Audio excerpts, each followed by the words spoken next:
comecei então a imaginar O quê?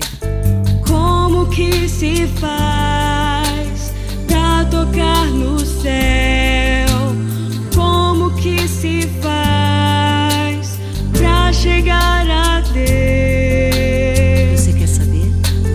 Eu quero saber qual o caminho pra chegar bem de pertinho e abraçar, beijar e conhecer o Deus que fez os céus e a